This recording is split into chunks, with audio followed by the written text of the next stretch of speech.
تعالى في موضع آخر: إنا نحن نزلنا الذكر وإنا له لحافظون. وقال النبي صلى الله عليه وسلم: إن الله يرفع بهذا الكتاب أقواما ويضع به آخرين. تمام قسم کی تعریف و توصیف، کبریائی اور بڑائی اس رب ذوالجلال خالق کائنات، مالک و ارض و سما کے لیے ہے جس نے ہمیں پیدا فرمایا. اس کے بعد تمام انبیاء کرام اور تمام رسولوں پر درود و سلام نازل ہو، خصوصاً آخری نبی جناب محمد الرسول اللہ صلی اللہ علیہ وسلم پر. اللہم صلی علیہ، اللہم بارک علیہ. محترم بزرگوں، نوجوان ساتھیوں اور میرے بھائیوں، آج کا جو ٹاپک اور جو موضوع ہے وہ ہے اپنی اولاد کو، اپنی فیملی کو رب العالمین کی کتاب سے جوڑے. اپنی اولاد کو شریعت کی کتاب، اپنی فیملی کو اللہ رب العالمین کی آخری سنویدھان، اللہ رب العالمین کی آخری دستور، اللہ رب العالمین کی آخری قانون، اس سے جوڑے. How to join your family to the book of اللہ. اپنی فیملی کو، اپنی اولاد کو رب کریم کی آخری کتاب سے کیسے جوڑے، رب العالمین کی کتاب سے پختگی کے ساتھ وابستہ کیسے پیدا کرے، رب العالمین کی کتاب کو اپنی مضبوطی کے ساتھ کیسے پکڑے.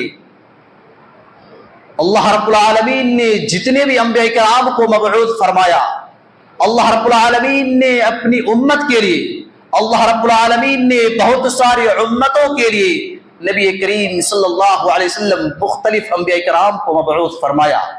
اور اللہ رب العالمین نے ان نبیوں کو بھی طرح طرح کی کتابیں عطا فرمائی تاکہ وہ کتابیں اپنی قوم کو پڑھ کر سنائے کہ اللہ رب العالمین ان سے کیا چاہتا ہے، اللہ رب العالمین انہیں کون سا کام کرنے کے لیے کہتا ہے، اور اللہ رب العالمین انہیں کن چیزوں سے اوائڈ کرنے کو کہتا ہے.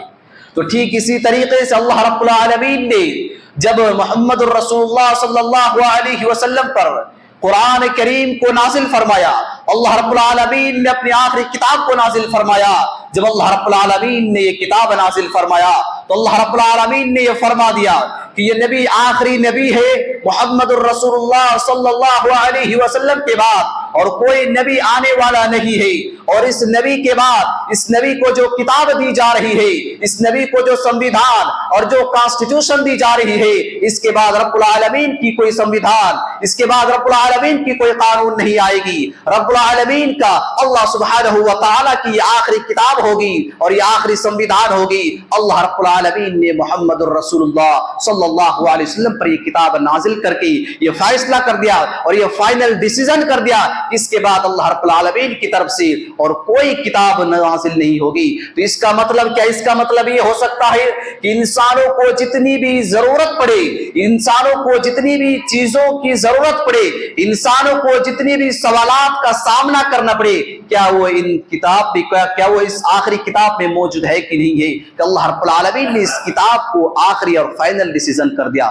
میرے بھائیوں، اللہ رب العالمین نے اس دنیا کی کوئی ایسا مسئلہ کو نہیں چھوڑا، اللہ رب العالمین نے کسی ایسے مسئلے کو نہیں چھوڑا جو کہ قرآن کریم کے اندر اس کا مینشن نہ ہو، قرآن کریم کے اندر اس کا ذکر نہ ہو. اللہ رب العالمین نے تمام چیزوں کا ذکر ایک انسان کو اپنی زندگی کے اندر، ایک انسان کو اپنی لائف زندگی کے اندر جتنی بھی چیزوں کی ضرورت پڑے گی، جتنی بھی پریشانیاں آئے گی، جتنی بھی مصیبتیں آئے گی، تمام کی تمام چیزوں کا حل، تمام کی تمام چیزوں کا راستہ ایک ہی ہے، تمام کی تمام چیزوں کا راستہ واحد ہے، اور وہ ہے قرآن کریم. رب کریم اپنی کتاب کے اندر یہ ارشاد فرماتا ہے: الف لام میم ذالک الکتاب لا ریب فیہ ھدی للمتقین. اس دنیا کے اندر، اس کائنات کے اندر قرآن کریم ایک واحد کتاب ہے.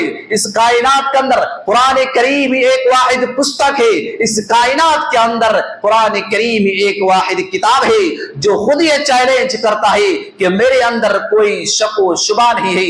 اس دنیا کے اندر قرآن کریم اور قرآن مجید صرف اور صرف ایک ہی کتاب ہے. It is a single book in the world who tells about کہ یہ ایک ایسی کتاب ہے جو اپنے آپ کے بارے میں یوں کہتا ہے، جو اپنے خود کے بارے میں انٹروڈکشن کرتا ہے، اپنے تعارف کرتا ہے، اپنا پریچے کرتے ہوئے یہ فرماتا ہے کہ الف لام میم ذالک الکتاب لا ریب فیہ ھدی للمتقین، کہ ایک ایسی کتاب ہے جس کے اندر کوئی ڈاؤٹ نہیں، ایک ایسی کتاب ہے جس کے اندر کوئی سندے نہیں، ایک ایسی کتاب ہے جس کے اندر کوئی انسان اس کے اندر کوئی شک و شبہ کھوج کر نہیں نکال سکتا ہے۔ رب العالمین نے اپنی آخری کتاب کو تعارف، اپنے آخری کتاب کی انٹروڈکشن ایسے کر دیا ہے۔ میرے بھائیوں، یہی ایک کتاب صرف دنیا میں یہی ایک کتاب ہے جو اپنی آپ کے اوپر ایک چیلنج ہے، جو خود یہ چیلنج کرتا ہے کہ میرے اندر کوئی کھوٹ نہیں، میرے اندر کوئی شک و شبہ نہیں۔ کسی کو اگر شک ہو تو اس جیسی صرف اور صرف ایک آیت لا کر دکھا دے، ایک سورہ نہیں، ایک پارہ نہیں، صرف اور صرف اللہ رب العالمین کی کتاب جیسی ایک آیت لا کر پیش کر دے۔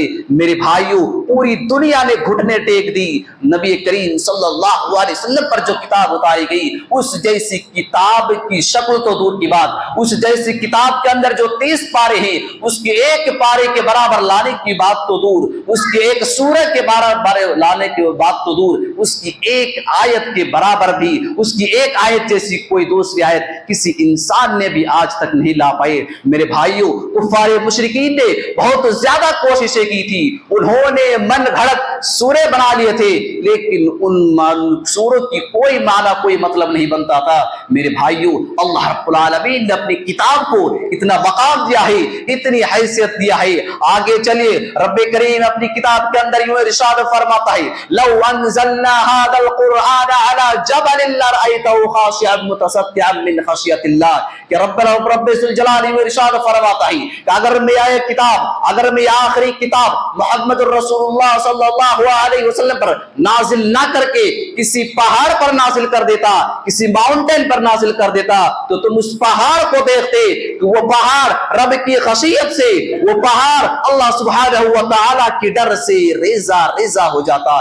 میرے بھائیوں، اللہ رب العالمین نے اس آیت کے اندر کیا حکمت بیان فرمائی کہ اگر میں اس کتاب کو یعنی قرآن مجید کو انسانوں پر نہ نازل کر کے میں اگر کسی پہاڑ پر نازل کرتا تو وہ پہاڑ چیونٹی کی شکل اختیار کر لیتا، وہ پہاڑ ریزہ ریزہ بالوں کی طرح ہو جاتا۔ میرے بھائیوں، ایک پہاڑ ہم اور آپ جانتے ہیں وہ کتنا مضبوط ہوتا ہے۔ اللہ رب العالمین نے پہاڑوں کو کب پیدا فرمایا؟ جب اللہ رب العالمین نے زمین کی تخلیق کی، جب اللہ رب العالمین نے اس زمین کو فرش کی شکل میں بچھا دیا، جب اللہ رب العالمین نے اس ارتھ کی کریٹ کی، تب زمین ہل رہی تھی، کیونکہ یہ زمین پانی کے اوپر ہے تو یہ زمین ہل رہی تھی۔ تب اللہ رب العالمین نے اس زمین کو اپنی جگہ رکھنے کے لیے پہاڑوں کو پیدا کیا۔ وہ پہاڑ اس زمین کی کنٹرول میں ہے۔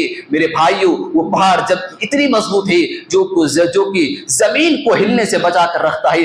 اللہ رب العالمین فرماتا ہے کہ اگر میں اس کتاب کو کسی پہاڑ پر بھی نازل کر دیتا تو وہ پہاڑ ریزہ ریزہ ہو جاتا، وہ پہاڑ درہم برہم ہو جاتا، وہ پہاڑ نیست نابود ہو جاتا۔ میرے بھائیوں، اللہ رب العالمین نے اس کتاب کی اتنی عظمت بتا رہا ہے، اللہ رب العالمین نے اس کتاب کو وہ حیثیت اور وہ پوزیشن دی ہے۔ آگے اللہ رب العالمین کیوں ارشاد